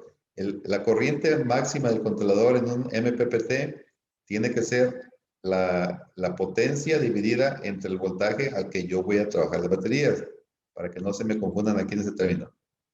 Les comento porque ya me ha tocado ver algunos controladores quemados en algunos lugares porque no prevén esta situación. O sea, aquí podrían decir, el controlador es de 40 amperes. Ah, ok. Yo tengo paneles, voy a poner 3 paralelos de 8.6. Entonces yo digo, bueno, si meto 4 paralelos, 8 por 4 es 32. Me aguanta 4 paralelos. Pero no es cierto, ¿verdad? Porque 4 paralelos sería igual a 8 paneles, como ya lo vimos. Si yo le meto 8 paneles aquí, el controlador dice, no, señor, no puedo porque ya me fui con la corriente, miren. ¿Sí? Entonces, la clave está en lo que vimos aquí ahorita, en el dibujito de aquí. ¿Sí? Potencia de entrada va a ser igual a potencia de salida. ¿Qué cambia? El voltaje de entrada es más alto que el voltaje de salida. Por consiguiente, la corriente de entrada siempre va a ser más baja que la corriente de salida. ¿Sí? Eso es lo que me da la selección correcta del controlador, en este caso. Entonces aquí le ponemos un 6 y ahí estamos otra vez. Ahí estamos dentro del rango, miren. 38 amperes y todo queda dentro del rango.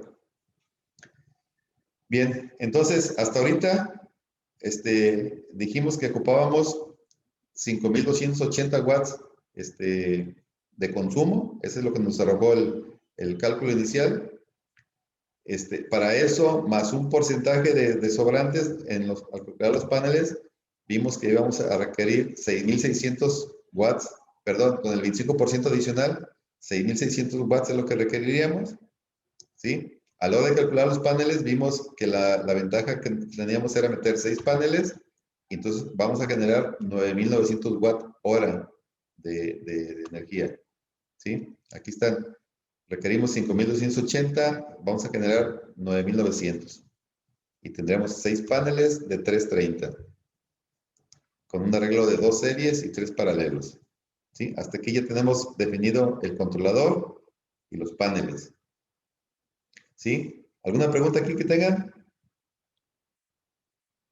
Alcanzar a ver lo de baterías. Ahora vamos a echar más rápido que ayer, que el otro día.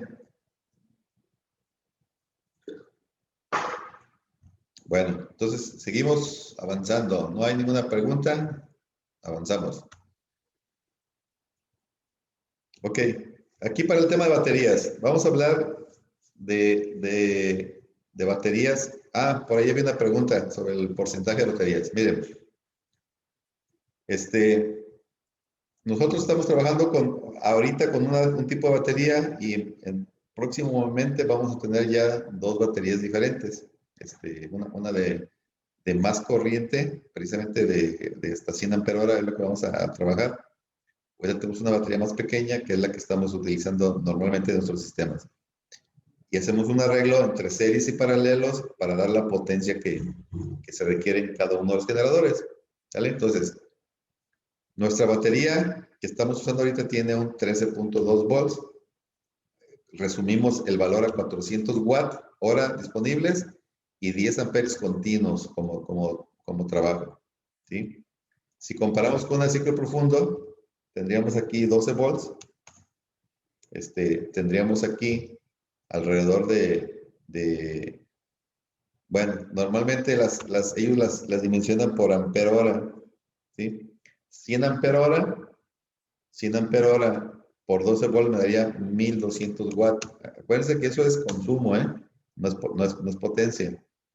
Y estas baterías, pues, la recomendación es sobre los 40, 50 amperes de consumo en este tipo de baterías.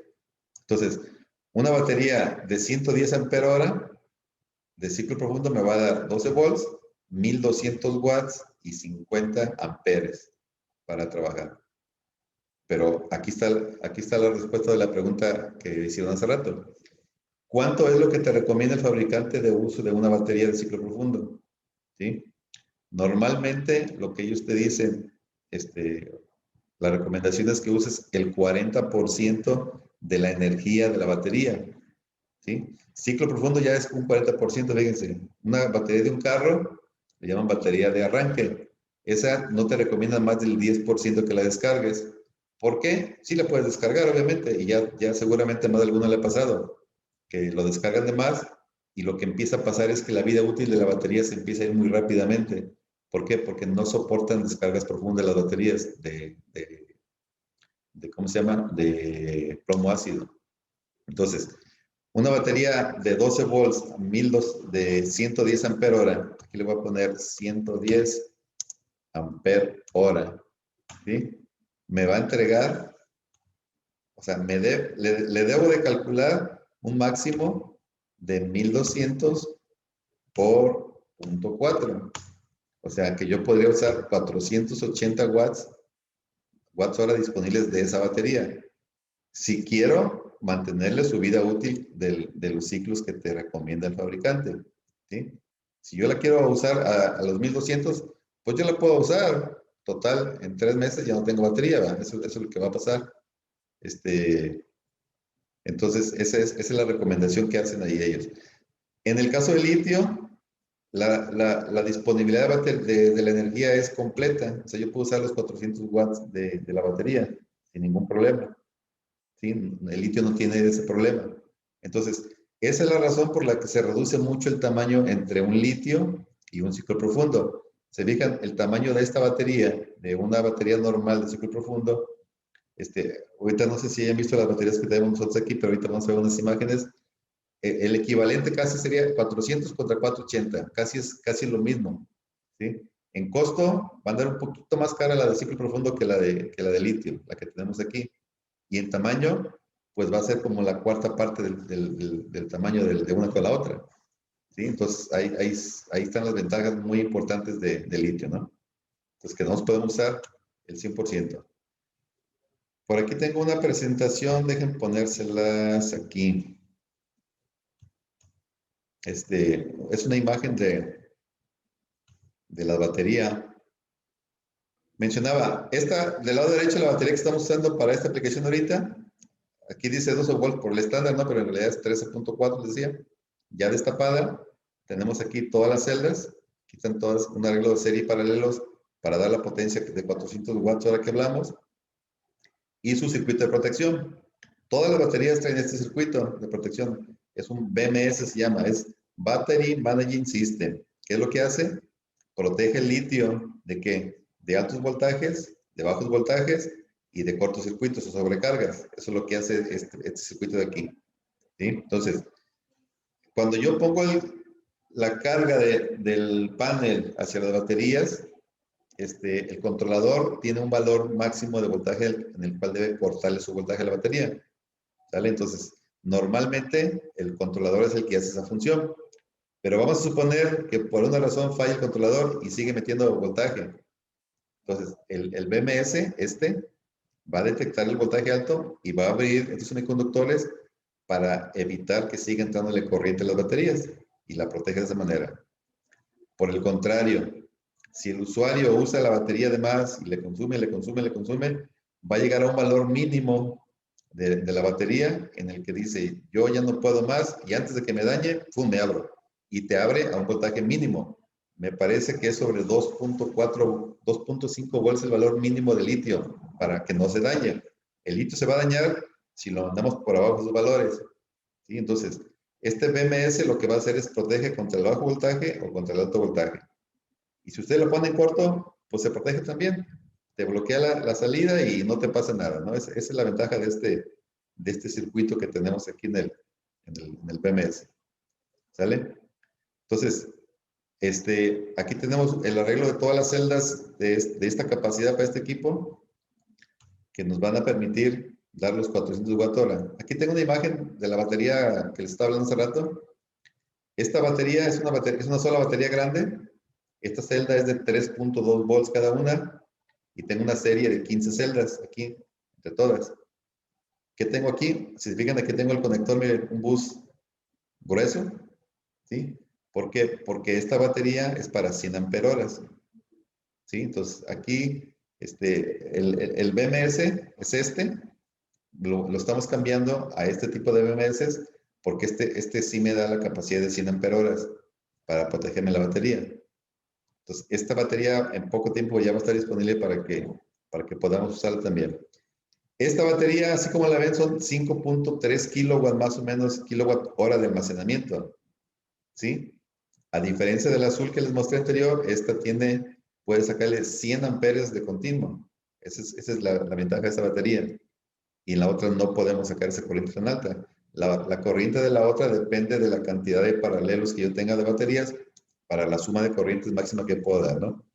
Entonces, esta batería va a tener un buen uso en poco tiempo, pero todavía no está liberada esa batería. Bien, entonces, regresamos al tema de baterías, donde estábamos antes. Permítanme un segundo. Déjenme volver a donde estábamos. Estamos aquí. ¿No cambió? Stop share. A ver, déjenme volver a esa tecnología que todavía nos trae locos, pero ahí estamos. Ahí está. Déjenme un poquito más para acá. Muy bien. Entonces, este era el resumen que hablamos hace rato. Aquí hablamos de voltaje de la batería, sus watts y sus corrientes. Dice, el voltaje de trabajo 52 volts. Las baterías para cumplir el almacenamiento que estamos hablando ahorita, ¿cuánto era? 6,600 watts. Yo ocuparía 16.5 baterías para que se cumpliera eso. ¿Sí? ¿Cuál es el valor más cercano? Pues 16, ¿verdad? 16 baterías. ¿Qué tengo que cuidar aquí? El arreglo de voltajes. Acuérdense, si vamos a ir a 48 volts, necesito 4 baterías en serie. Entonces, el sistema tiene que ser múltiplo de 4 para poder hacer mi arreglo en 48 volts, ¿no? En este caso, yo tendría 4 paralelos y 4 series, 4S y 4P en este arreglo de aquí. ¿Qué corriente tendría disponible? 40 amperes en la suma de cada circuito, una capacidad de almacenamiento de 6,400 watts y una potencia de 2,080 watts como potencia instantánea. ¿Sí? Que la obtengo de la corriente por el voltaje que estoy manejando aquí en este lugar. ¿Sí? Entonces, eso es lo que me arrojaría mi cálculo. 16 baterías para cumplir la cantidad de energía que yo estaba definiendo aquí en la parte de atrás, ¿no? ¿Sale? En el caso que fuera una de plomo ácido, pues tiene que ser lo mismo, nada más sustituir los datos, estos de aquí que yo tengo, por los datos que están acá, en este lado, ¿no? En el caso de ciclo profundo. Nada más, no se les olvide que si tengo 1200, yo puedo usar el 40% para mantener la vida útil de la batería. Pueden usar más, pero la van a llevar contra la vida útil, ¿sale? Entonces, nosotros estamos usando este tipo de baterías. Cuando usemos la de 100, pues obviamente aquí va a aparecer un 100, ¿verdad? No un 10. Eso es lo que pasaría en este sistema. Bien. Aquí nada más el inversor, me faltaría comentarlo. Estamos hablando de que la potencia requerida para el sistema era de 1440 watts, de acuerdo al cálculo inicial que hicimos. Entonces, les comenté que no era conveniente, o sea, que siempre era conveniente dejar un inversor más sobrado por los equipos que tienen arranques instantáneos altos. Pues aquí la recomendación sería que lo multiplicáramos por 2 el equipo ¿sí? Entonces, en lugar de meter un inversor de 1.4 kilowatts, pues vamos a meter uno de 2.8. Mínimo, porque fíjense, si metemos uno de 2 kilowatts, quedamos muy cerca también con este valor. Entonces, aquí mi recomendación sería que metiéramos por lo menos el doble de potencia. Aquí nos iríamos a un inversor de 3 kilowatts para que aseguremos que todo nuestro equipo quede perfectamente bien protegido. ¿Sí? ¿Alguna pregunta? Bien, entonces les voy a mostrar acá otra información. Aquí.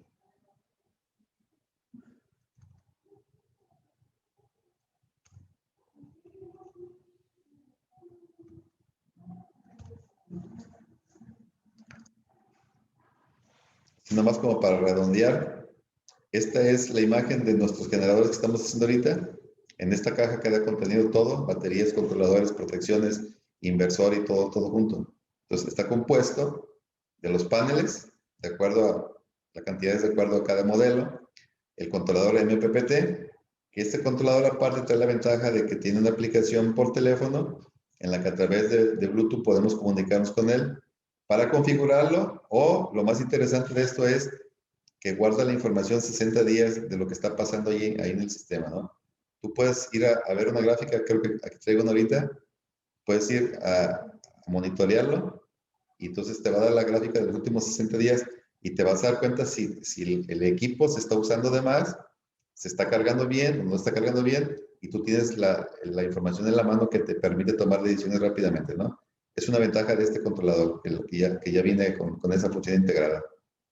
Las baterías, que en la cantidad depende también de la potencia, protecciones, que le incluimos protecciones con fusible y protecciones con interruptor termomagnético, y el inversor también, de acuerdo al tamaño del sistema que estamos hablando, ¿no?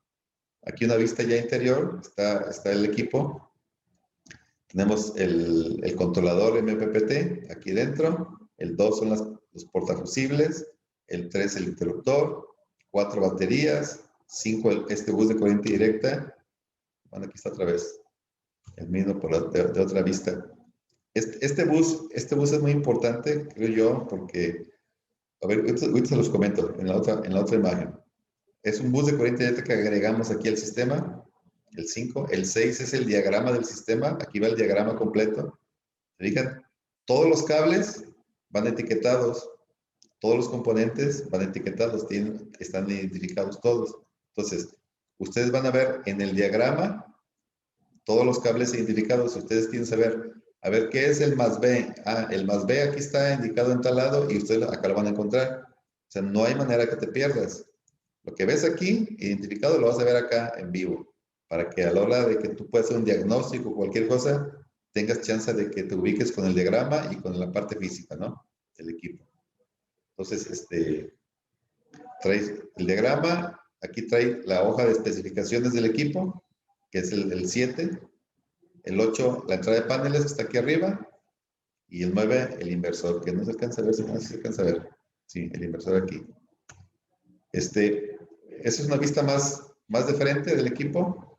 Fíjense, algo muy importante que considero yo aquí es este bus de corriente directa. ¿Sí? Los paneles llegan por aquí, al interruptor, los meto al controlador. Salgo con un calibre más grueso del controlador, obviamente por lo que mencioné, de la corriente más alta. Y la meto al bus. ¿Sí?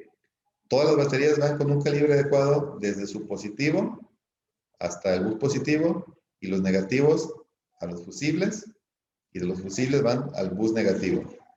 Del bus sale el cable grueso que va al inversor. Entonces, este punto de aquí lo usamos para distribuir energía con un conductor muy grueso, muy grande, que es el bus, de tal manera que yo no tenga pérdidas para nada. La energía viene del controlador hacia el bus, y esta se va a ir hacia el inversor si es que se ocupa, y si no, pues se va a ir a las baterías en el almacenamiento. Cuando no hay paneles, que está de noche, toda la energía de baterías va a salir hacia el bus, del bus se va a ir al inversor y cierra acá por este lado, ¿no? Tenemos todo aquí. Entonces, el bus es algo muy, muy importante, considero yo, que nos ayuda a que evitemos muchas pérdidas de energía y que desde ahí distribuyamos hacia donde se requiere esta en su momento. Entonces, esta ya vimos esta. La otra batería también, la de 100 ampere hora, que yo pienso que en unas 2 o 3 semanas ya está lista. Miren, aquí está la gráfica de que se entrega el teléfono. Esta es una gráfica que tomamos aquí de 1, 2, 4, 6, como 7 días. Aquí tenemos el voltaje histórico de 60 días hasta 60 días de la batería, miren. Aquí estaba voltaje alto y voltaje bajo, el rojo. Aquí la batería estuvo más o menos bien. Aquí se consumió mucho. O sea, aquí agotaron las baterías por estos días. Aquí volvió a subir, aquí volvió a bajar, aquí volvió a subir. Y por el lado de los paneles, aquí metimos 4 kilowatt ese día, 4 kilowatt hora. Aquí se metieron 3 y cachito. Aquí subieron más de 5 kilowatt. O sea, aquí tenemos la gráfica completa. ¿Cuánto estamos inyectando de energía al sistema? ¿Y qué voltajes estamos alcanzando en las baterías, no? Cuando constantemente los voltajes de baterías se mantienen bajo, eso quiere decir pues, que las baterías se están agotando todos los días, ¿verdad?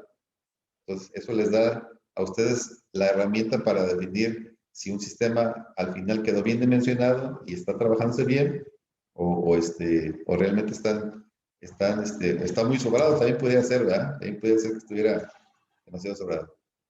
Bueno, por último quiero mostrarles aquí el diagrama Vamos a ver el que sigue. Aquí son los diagramas que estamos integrando al sistema. Aquí, que se ve claro. ¿Sí? Aquí en esta parte de aquí vienen los paneles.